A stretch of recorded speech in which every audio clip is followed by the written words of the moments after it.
Europe, the final frontier. These are the voyages of GS Dan, its 10-week mission to explore strange new worlds, to seek out new life and new civilizations, to boldly go where no bike has gone before.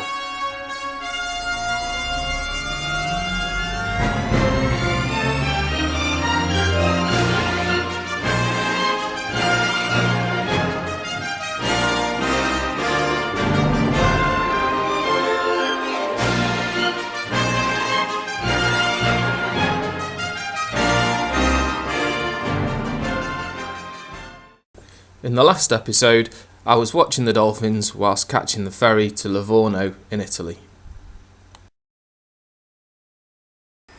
Having docked in Livorno late at night, I headed straight for Pisa. And I made it to Pisa just in time. One of the Italians asked me to hold this. I couldn't believe it. It was 2 hours before someone else took over.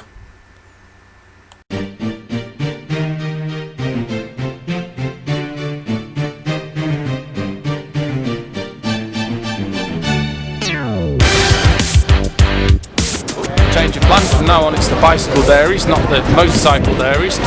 As you can see, I'm in Florence, and we're on a bike, and this can't be the most sensible way of filming, but never mind. And I'll show you some of the sights via the bike. Let's start with this thing.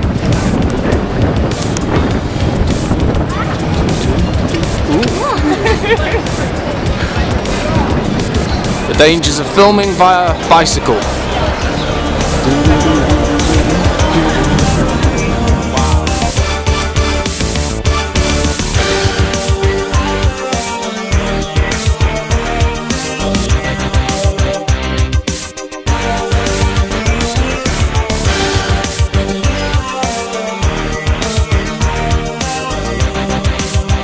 From Florence, I headed out into Chianti country, where I discovered Fiat's latest model of their farming Punto.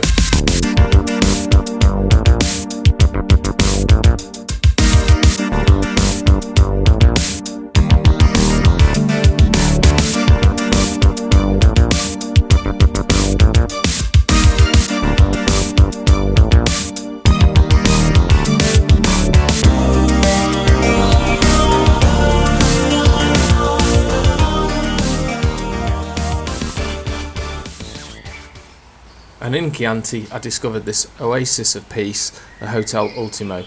If you're ever in Chianti, I would highly recommend this if you want some peace, quiet, and a place to chill out. For those of you interested in bikes, the roads in Chianti are lovely twisty roads with beautiful, stunning scenery all around.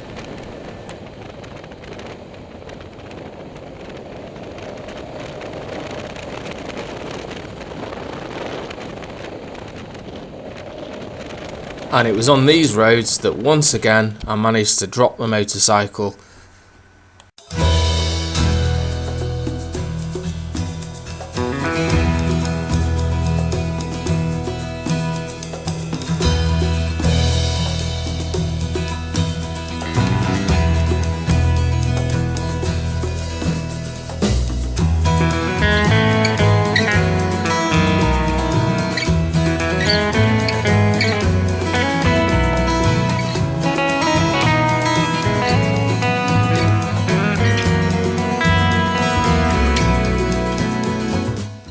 Florence, the next stop was Siena.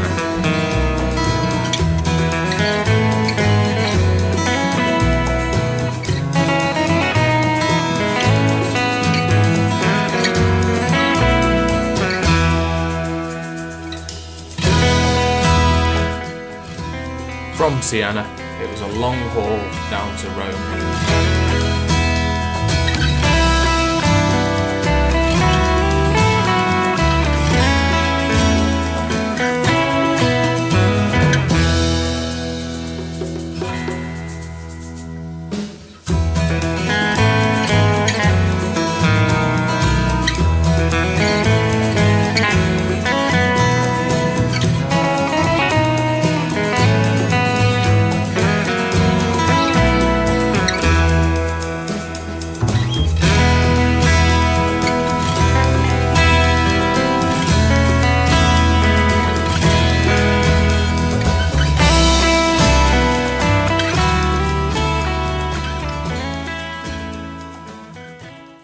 Well, after watching the irony of some poor guy picking up litter to give to recycling to get money to feed himself right outside the front doors of the Vatican, I think the only thing you do is have a beer and say beep.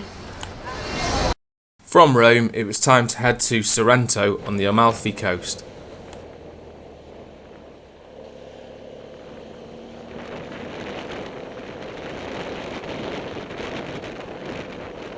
Before I could reach Sorrento, I had to travel through Napoli, a city with some big issues and strong links to the mafia. Napoli's bin men were on strike again, resulting in rubbish piling up across the city. This isn't the first time either. This happened several years ago and ended up with the people of Napoli setting fire to the rubbish.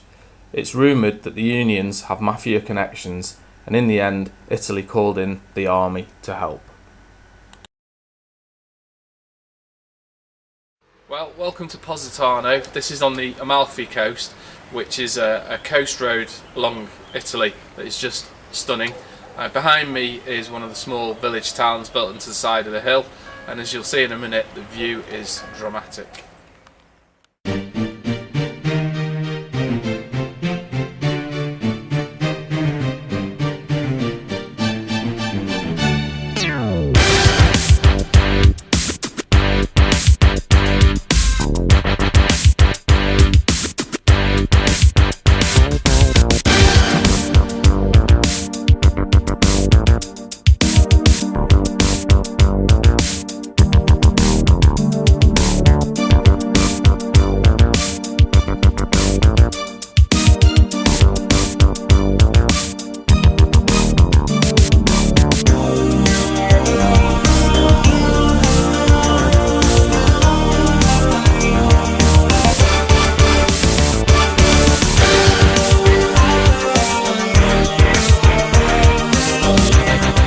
From Sorrento, I headed to the ancient town of Matera.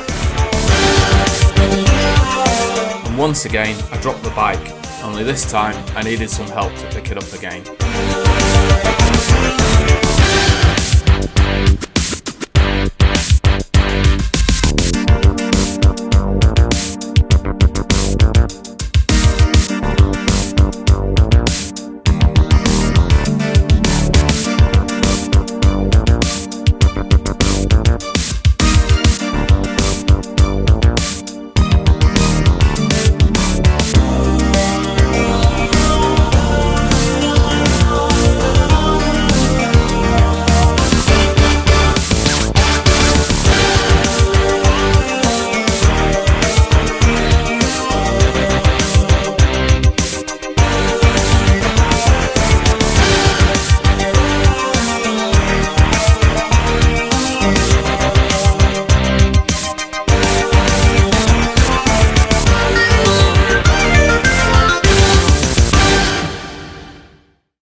People lived in the Sassi caves and houses until around the 1950s. It was a major embarrassment for Italy, as often these places didn't have running water or sewage. And in 1950, Italy finally made the decision to move the people of Sassi out of the caves and into new built houses built onto the back of the town. Much of the remaining town is now vacant and owned by the town council. I'm now in the middle of one of the residential parts of Sassi. It's a strange place. As you can probably see, there's not many people around. In fact, I've got the place to myself. Over on the right, over here, there's unoccupied, empty, vacated buildings where people clearly relocated and moved. And then over there, just behind the camera, there are houses that are clearly lived in. And the square is empty. It's like a half ghost town, which is odd because in this ghost town the water's still running. Moving on from Matera, it was time to take the ferry from Bari in Italy to Patra in Greece. Well, as you can see, it's not all plain sailing this journey.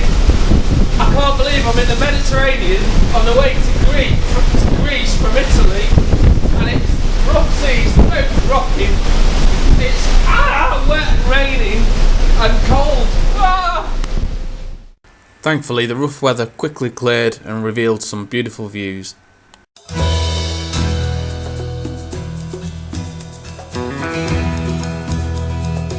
Hi, well I was just riding along on the way to Evidaparos and I passed a bit of an ancient monastery. So I pulled over, walked up here, just had a look inside, I'll show you in a moment. It's stunning, it's beautiful, and the gardens are so nice. Look at this little courtyard, and you can see all the little flower pots and stuff. Beautiful.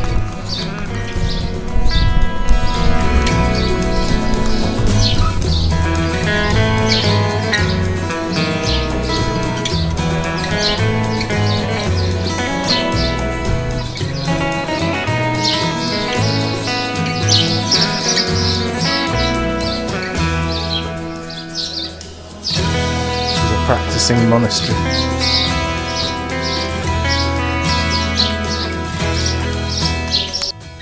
And the trip to Epidavros was well worth it, as it ended in this ancient Greek amphitheatre, several thousand years old, but still used today for selected performances at special Greek festivals. The theatre holds 14,000 people, and the excellent acoustics mean that a coin dropped in the centre can be heard at the very back of the theatre. The next stop was the ancient hill fort of Corinth.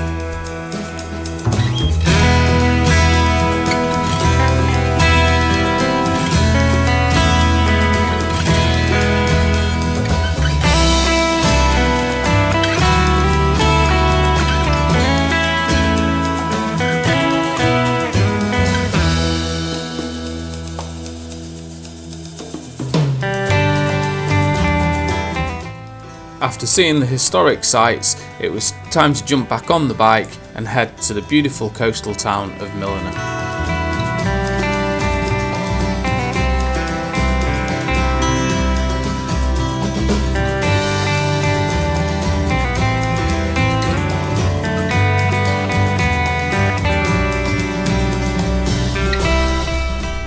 And it certainly was a small, peaceful Greek village.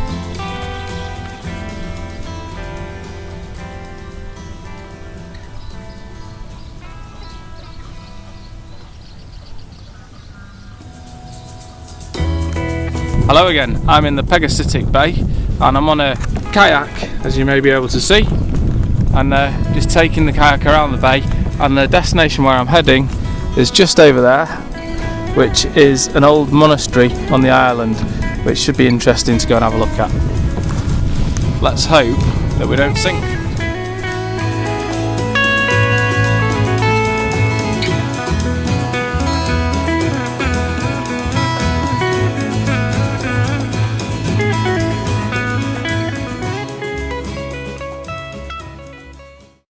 And in the next episode, I travel through Bulgaria and Romania, taking the bike off-road in the process.